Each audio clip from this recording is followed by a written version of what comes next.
Hello everyone, welcome back to educational भैया। अभी तक तुम में से काफी बच्चों ने काफी कुछ कंप्लीट कर लिया होगा, लेकिन फिर भी ऐसी बहुत सारी मिस्टेक्स होती है जो तुम्हें इंग्लिश के एग्जाम देने से पहले पता होनी चाहिए, जो तुम्हारी काफी मार्क्स कटने से बचा सकती है। तो जल्दी से हम बिना टाइम वेस्ट किए उन्हीं गलतियों के बारे में बात कर लेते हैं। इससे तुम्हारा काफी मार्क्स कटने से बच जाएगा। इस वीडियो को मैंने काफी पहले रिकॉर्ड करा था, लेकिन अभी के हिसाब से मैंने इसे कस्टमाइज कर दिया है। तो मैं तुम सबसे रिक्वेस्ट करूंगा कि वीडियो को एंड तक जरूर देखना, एंड आई होप सो इससे तुम्हें काफी हेल्प मिलेगी। और हाँ, आगे बढ़ने से पहले अगर तुम्हें इंग्लिश का नोट्स चाहिए जिसमें तुम्हारे चैप्टर्स पोएम्स के साथ साथ राइटिंग सेक्शन भी इंक्लूडेड है, तो तुम सिर्फ 149 रुपीज में एजुकेशनल भैया ऐप से जाके उसे परचेज कर सकते हो। पिछले 3 दिनों में 500 से भी ज्यादा बच्चों ने हमारे नोट्स को लिया है एंड उन्हें काफी ज्यादा पसंद आई है। तुम लोग चाहो तो तुम लोग भी ले सकते हो। अब जल्दी से वीडियो को स्टार्ट करते हैं। 7 गलतियां बताने वाला हूं जो तुम लोग इंग्लिश में कर रहे हो एंड जिसकी वजह से तुम्हारे नंबर नहीं आ रहे हैं और तुम लोग अच्छा मार्क्स स्कोर नहीं कर पा रहे हो। सेम ही बात होता है दोनों बेसिकली। गलती नंबर 1, इंग्लिश तो 1-2 दिन में कंप्लीट हो जाएगा। क्लास 10 में पढ़ रहे हो, एक्सप्लेनेशन सुन के जाओगे, वन शॉट वीडियो देख के जाओगे और लिख दोगे, मार्क्स आ जाएंगे? नहीं आएंगे। तुम्हें पता है क्यों नहीं आएंगे? क्योंकि लिटरेचर सेक्शन में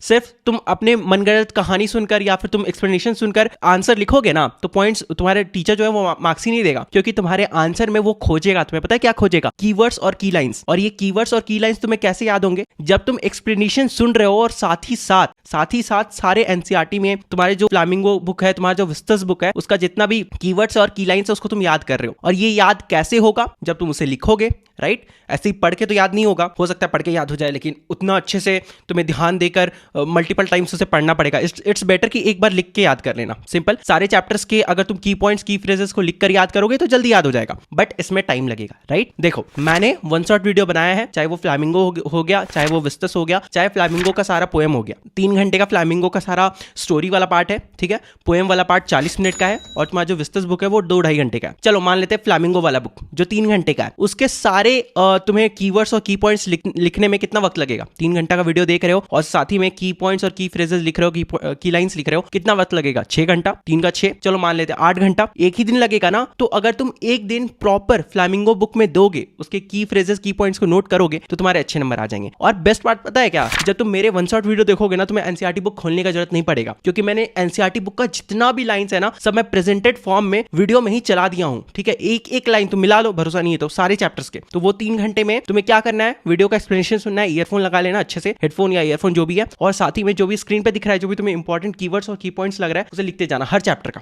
ठीक है? एक दिन में पूरा वन शॉट वीडियो 3 घंटे का देख के पूरे सब बनाने की जरूरत नहीं है। 2 दिन आराम से लो, फ्लामिंगो बुक में लगेगा। उसके बाद एक दिन तुम पोएम वाला पार्ट कर लेना, उसमें 1 दिन लगेगा। और फिर विस्तस बुक 2-2.5 घंटे का है, उसमें मान लो तुम एक दिन अगर प्रॉपर्ली दोगे ना, ढंग से बैठ जाओगे, 5-6 घंटा तुम्हारे हो जाएंगे। तो 3 दिन ऐसे ही तुम्हारा चला गया। अब आता है राइटिंग सेक्शन। गलती नंबर 2, लोग क्या करते हैं? राइटिंग सेक्शन को प्रैक्टिस नहीं करते हैं। चाहे तुम लेटर टू द एडिटर करो, चाहे जॉब एप्लीकेशन करो, आर्टिकल राइटिंग करो या रिपोर्ट राइटिंग करो, ठीक है? 1 नंबर तुम्हें मिलेगा फॉर्मेट का। सारे के फॉर्मेट पे क्या एक ही नंबर होता है? तुम बॉडी में कुछ भी भर दिए, चलो उसका 1 नंबर, 2 नंबर मिल गया। बाकी तुम्हारा कंटेंट का 2 मार्क्स होता है। जो कंटेंट में, मतलब बॉडी में तुम्हें प्रॉपर पॉइंट्स मेंशन करने हैं। क्या आप मेंशन करोगे? तुम्हें पता ही नहीं होगा तो प्रैक्टिस ही नहीं करोगे, क्या मेंशन करोगे? मैंने सारा नोटिस राइटिंग का, चाहे हो गया इन्विटेशन एंड रिप्लाई, चाहे लेटर टू द एडिटर, चाहे जॉब एप्लीकेशन हो गया, चाहे रिपोर्ट राइटिंग हो गया, चाहे आर्टिकल राइटिंग हो गया, सारा मैंने एक्सप्लेन करा है कि इसका मार्क्स डिस्ट्रीब्यूशन कैसे है, इनके बॉडी में क्या लिखना है तुम्हें, ठीक है? कैसे फॉर्मेट मेंटेन करना है, क्या क्या चीज करके तुम पूरा फुल मार्क्स स्कोर कर सकते हो, कहाँ बॉक्स बनाना है, कहाँ नहीं बनाना है। तुमने सारा वीडियोस देखा है? नहीं देखा है तो जाओ देखो। बस वीडियो देखने से कुछ नहीं होगा, प्रैक्टिस भी करना। हालांकि मैंने बहुत अच्छे से एक्सप्लेन करा है, ठीक है? लिख लेना सब कुछ को। बेसिकली अगर तुम्हें राइटिंग सेक्शन में फुल नंबर चाहिए तो तुम्हें प्रॉपर आइडियाज का यूज करना पड़ेगा, जो तुम्हारे एक्सप्रेशन का मार्क्स होता है, ठीक है? वो प्रॉपर आइडिया का यूज तुम तभी कर पाओगे जब तुम्हें पता होगा कि कंटेंट के अंदर कैसे लिखना है, वो 2 नंबर कैसे सिक्योर करना है। बहुत इजी टर्म्स में बोलूं तो अगर तुम बस फॉर्मेट पढ़ के जाओगे, तुम्हें 1 या 2 नंबर ही मिलेगा, ठीक है? बाकी के 3 नंबर नहीं मिलेंगे। तो प्रैक्टिस करना है या फिर नहीं, ये तुम्हारे ऊपर है, ठीक है? गलती number 3, don't solve sample paper. अगर तुम्हारे एग्जाम आने में 2-4 दिन बाकी है एंड अगर तुम सैंपल पेपर सॉल्व कर रहे हो, तुम बहुत बड़े वाले हो, ठीक है? बेवकूफ हो कसम से। सही कर रहे हो अगर तुमने सारा सिलेबस अच्छे से कंप्लीट कर लिया, जो मैंने अभी पहले वाले पॉइंट्स बोले ना। अगर तुम्हारा सब कुछ कंप्लीट है, उसके बाद तुम सैंपल पेपर सॉल्व कर रहे हो तो अच्छी बात है, तुम बेवकूफ नहीं हो, ठीक है? लेकिन जिनका कंप्लीट नहीं है लेकिन फिर वो सैंपल पेपर सॉल्व कर रहे हैं, यार सैंपल पेपर सॉल्व करने का ऑब्जेक्टिव क्या होता है? कि तुम्हें टाइम मैनेजमेंट पता चले कि तुम सही टाइम में कर पा रहे हो कि नहीं। तो ये तुम टाइम मैनेजमेंट तो बाहर में जाए ना यार। टाइम मैनेजमेंट तुम बाद में देखोगे ना, जब तुम्हारा सारा सिलेबस कंप्लीट होगा।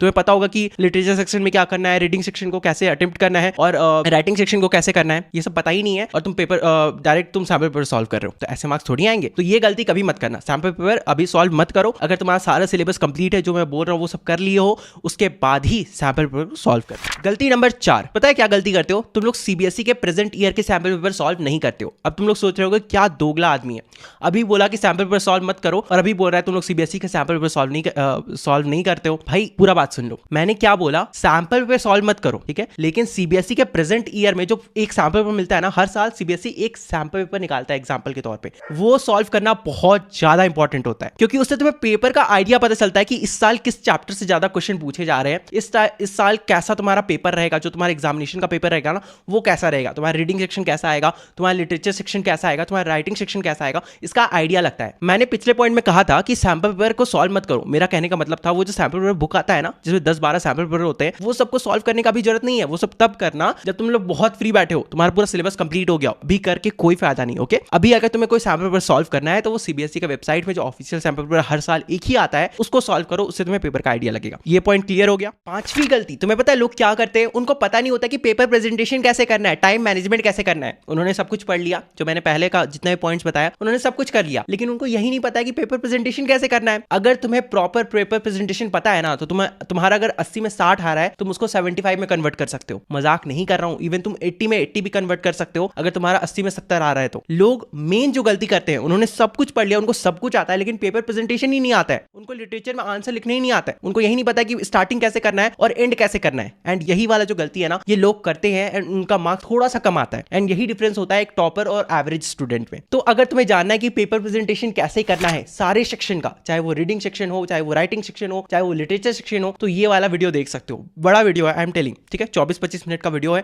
टाइम लगेगा, अगर टाइम दोगे तभी तुम्हें फल मिलेगा, ऑब्वियसली बात है। छठी गलती तुम लोग ये करते हो कि खुद को अंडर एस्टिमेट कर देते हो। जैसा कि मैंने बोला, बहुत सारे कमेंट आए हैं 80 में 80 किसी का नहीं आते, यार मजाक चल रहा है। मैंने देखा है कई सारे को आते हैं, कई सारे के आते हैं। 80 में 80 लाना is not a big deal, खासकर इंग्लिश में। क्यों लगता है, क्यों लगता है तुम लोग को ग्रामेटिकल मिस्टेक होगा? जरूरी है क्या? तुम लोग करोगे तभी ना होगा। अगर तुम फूक के लिखोगे तो क्यों गलती होगा? फूक के लिखने का ये मतलब नहीं है कि स्लो लिखना और पता चला तुम्हारा पेपर लेंदी आ गया और तुम्हारा गया। अगर तुम पूरा फोकस से लिखोगे तुम्हारा गलती नहीं होगा। चलो मान लेते हैं तुम्हारा ग्रामेटिकल मिस्टेक हो गया, मान लेते हैं, ठीक है, 2 नंबर 4 नंबर कितना का गलती कर लोगे भाई? 4 मिस्टेक पे 1 नंबर कटता है। और तुम्हारा जो पेपर चेक कर रहा होता है ना, उसको कोई शौक नहीं है कि वो तुम्हारा गलती निकालते फिरेगा, उसको जल्दी जल्दी पेपर चेक करना है। अगर तुम्हारा 4 मार्क्स काटने के लिए तुम्हें पता है कितना सारा गलती उसको ढूंढना पड़ेगा? गेस करो।